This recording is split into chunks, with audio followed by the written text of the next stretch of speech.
everyone, so final video review for this week is for Flinging It by Benson, which was my paperback read. If you want to check out my Goodreads review, I have just posted it, so there is a link below if you're on Facebook below all the other videos, or if you are on YouTube there is a link in the description below. And this is the video review.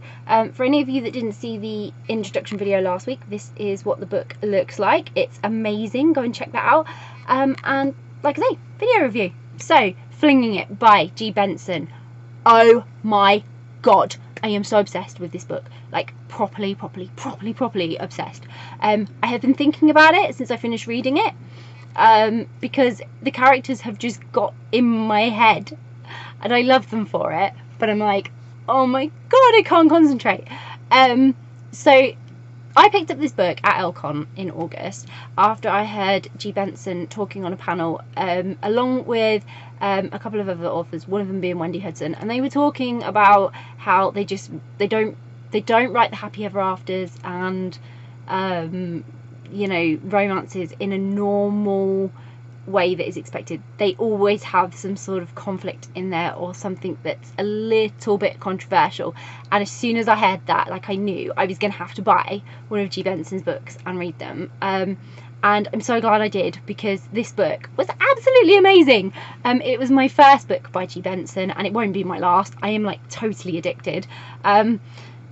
Literally not a single moment of this book that I wasn't obsessing about the whole way through it.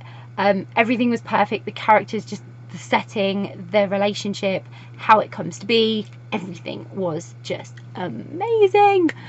So it focuses on Fraser, who is a midwife, and Cora, who is a social worker, and they are working together on a project at the hospital that they both work at.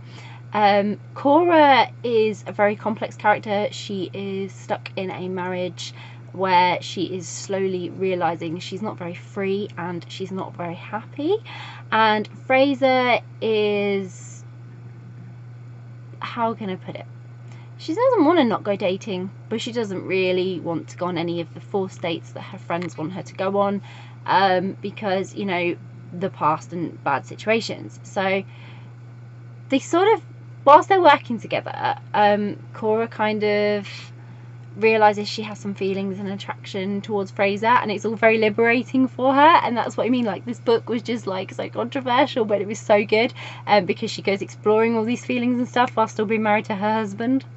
And I loved it. It was like, I can relate to that situation so very much, even though I will give Cora some kudos because she's much braver, and I will give Fraser some too, because at least she did something about it. But it leaves hope, and I'm really, like, any of you that know personally, like, what I'm talking about, you'll probably understand that, but I'm like, oh my god, I can't say it on a camera because but it's not the point. The point is, I just found their situation, their characters so relatable, and I'm like filled with hope, and I'm like, I love them so much. So I, like, literally, honestly, reading this book, there is, when I was reading it, it's such a big book, there's so much in it, and I literally had some sleepless nights trying to, like, get through it, but I had to do it. It was like one of those page turners that you just can't put down. You just know you can't leave it where you got to. You need to keep going just a little bit more, because you need a little bit more information before you possibly can even go to sleep. And it was all, like, really exciting to read, because literally whilst Cora and Fraser are having this affair, it's also very intimate, and you feel like you're, like, really privy to some, like, really exclusive, intimate stuff that the rest of the world can't see, and it was just amazing to be part of that. It's just the way Benson has written it, you just feel like so part of their little secret, like, you know, and no one else knows, like, it's just you three, and it's a bit love triangle-y, but I don't care. I loved it. I loved that feel to the book. It just gave you this sense and this edge that you knew something that the rest of the world didn't, and it was like magical. It was amazing. It was like everyone's delicious secrets and intimate moments, and it was just like, oh, Fraser and Cora, like, I ship them so hard. Like, they're a brilliant couple, and, like, can you imagine if they were, like, on TV or something? They'd be like the new, I don't know, whatever your medical drama things are. It would be awesome, like something out of Casualty or something. It would be so cool. So I really got invested with them, and I so didn't want it to end. I was really gutted that I had an epilogue and it was finishing. I was like, no, don't finish there, I haven't had enough yet. oh, it was just so good. It was so good. There was so much drama, there was so much conflict, you know, there was tackling difficult subjects, there was just everything you needed in here. One thing that I really, really want to say about this book is the subplot, which also helps in bringing Fraser and Cora together with a character called Jack. Jack is an absolutely amazing character, and G. Benson was very, very brave and putting him in there in the way that she did. He's a fantastic character, and I guarantee that when you read this book and you learn all about Jack, it will be eye-opening for you and something to think about, which was nice. It was grounding amongst all the like amazing magic happening between Fraser and Cora. To have the subplot with Jack was very, very grounding, which was good. Kept me a little bit focused on reality, but it was such a good book. I can't rave about it enough. I was having so much fun reading it, and I'm totally gutted it's over. Anyway, Cora and Fraser, like, just, oh, it's so amazing. I really, really can't describe it. I had the perfect words the other day, and something told me that I should have written it down ready for my video review, and it was like, no, I don't remember it, and I don't remember it now.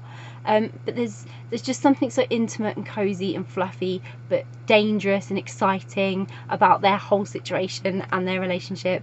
And I had moments where I really was empathizing with Cora so badly, because she needed that empathy. But I'm so glad that she found her like liberation and her freedom, and she explored everything. It was so cool to like be a part of her doing that. And again, for Fraser to fall in love with her was just so cute. They are so cute. Like, honestly, cannot get enough of them. They're amazing. Oh my god, so many feels, and I just can't do anything about them. Anyway, I highly, highly recommend this book. It was so good, and I really did love every second of it. So I will pop a link in the description so you can go and grab a copy of it, because you know you want a copy of it. It's amazing. If you've read Flinging It by G. Benson, please let me know. Please let me know whether you were obsessed with it as much as I was. And if it's on your to-read list or you're interested in reading it, please, again, let us know, because it's always great to hear who's interested in reading these things. And if you do grab a copy of Flinging It by G. Benson, I really hope you love it as much as I did. Bye!